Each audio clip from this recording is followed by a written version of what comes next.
Welcome to Sacred Tea. I'm Phil, and I'm here to share with you what I've learned, what I'm still learning, and what I'm leaving behind for my son and anyone else that the universe decides to send this way. So if you want to create your dream life, manifest with purpose, heal genuinely, or simply live a life that feels really good, you're in the right place. So let's get into it. So today I was thinking about the Sean Diddy trial and how it's making headlines again. And I was thinking about the lessons that we keep learning over and over and over again. The same cycle over and over and over again. And as I thought about it, I realized that the lessons, they don't get easier. They only get more difficult. You get your first shot at it, where it could be something as small as, you get something that could be as small as trying to learn how to walk, right? And you got to learn how to walk. So in the beginning, right, everything is really, really catered to helping you walk. So you may have a lot of encouragement, a baby learning how to walk, their mom is there, or their family is there, or dad is there, and they're all rooting them on. Come on, come to mom, come to dad. And we're all rooting for you to take those first steps, right? But then you don't get it. You don't learn, right? You just decide, well, I'm not going to do that. I'm just going to crawl, right? And instead of, strengthening your legs and strengthening your calves and strengthening your feet or whatnot and preparing yourself to walk on a solid ground, right? You are really just making your knees stronger. So now your knees are stronger. Maybe you have aches and pains in your back because you're not built for this. Okay, you're not built for this, but you're going to keep trying to do this anyway, right? And then you start to realize that there's nothing that's on the same level as you, because everything that you're looking at is on the floor, and everything that is of value or any sense of being is on the top. Okay, it's like 40 inches and above. That's where all the good stuff is at. Okay, everything is catered to people who are standing up, right? And so instead of saying, all right, I'm going to learn the lesson of I got to walk, I got to put one foot in front of the other, you're still on the floor, crawling around, crawling, in hopes that, you're going to actually make it somewhere. And you just don't get it. It doesn't happen that way. And so now we've moved on. You still back there trying to figure out how to walk. You crawling, you trying to make crawling work for you, but we have moved on. We have effectively moved on. We are now on to going ahead and we're running now. There's people who's running. You got people who are rowing. You have people who are doing gymnastics. You got people who are doing all kinds of fun stuff. Okay, and everybody now is like, hey, we want to go outside and run and play. You still out here trying to walk, crawl on the floor, and they outside trying to run and play on the grass, on gravel, in the sandbox. You can't even walk on regular hard old floors. And now you got to go out there and walk on the sand. You're not going to be able to do it. It gets harder. It doesn't get easier. It gets more difficult until you finally figure it out. All right. It's time for me to start walking. Now you don't have the cheer squad that you used to have. Mom and dad, they probably gone now. You know what I'm saying? The hard floor is gone now because now we're in the sand running around. Okay. The stuff that you would have learned how to do, understanding that you could trip, fall, and all that stuff, you would have learned that way long ago. You don't learn that no more. That's gone. Or now that when you fall, instead of you falling, just a couple of inches and hitting the floor where your bones were not hard and set in yet, and it was easier, now that's gone.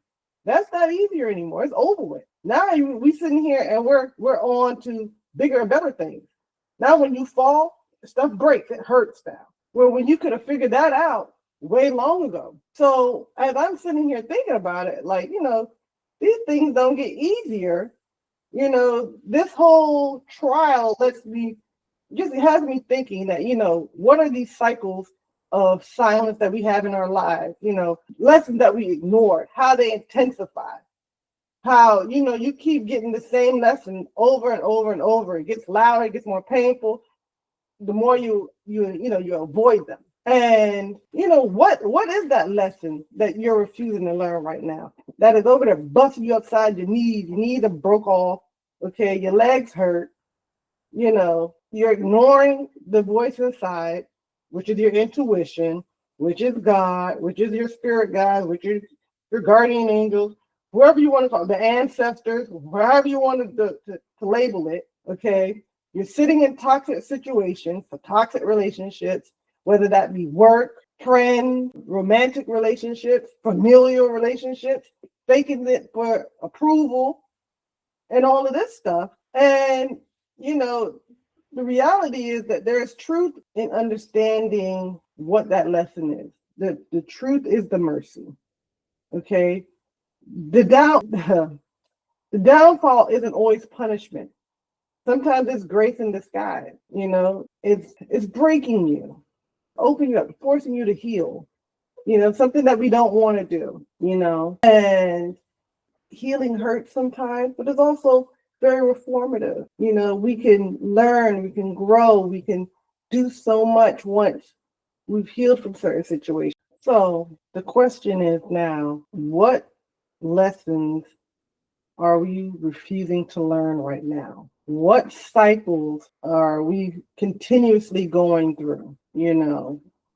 For instance, with this whole Sean Combs trial, protecting people who have money and status and so on over, especially women and the vulnerable, are you, what's that pattern? Okay, because it's not just social, it's a spiritual pattern. Okay, and those lessons repeat itself, and it gets louder and more painful when we avoid them, whether it's personally or collective. It doesn't really matter, And again, I'll ask, what lessons are you refusing to learn right now? Are you ignoring the voice that you have inside? Are you, not listening?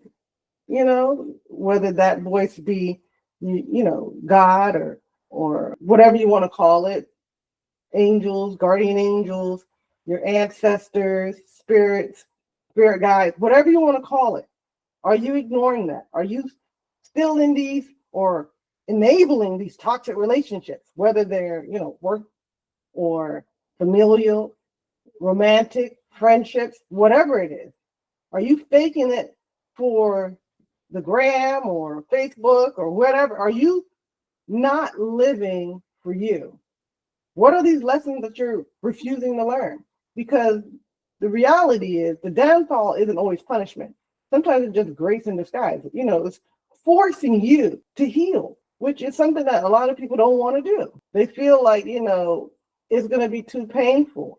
And it's too painful not to. The consequences still exist. Grace and, forgiveness is real, but they don't always, necessarily erase the consequence. And, spiritual growth is just facing it. And to evolve spiritually, you have to confront your uncomfortable truth and accept accountability, because accountability is alignment. And when you're aligned, then you can go ahead and you can understand the lesson, see the lesson for what it is, and watch the beautiful person that you will turn into, which is really what we all want. If this resonated with you, don't keep it to yourself. Go ahead, like, subscribe, share with someone who may need this moment of reflection too.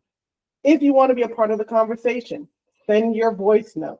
Your story might be the next one we sip on together. So until then, stay grounded, stay open, stay sacred, and sip slow.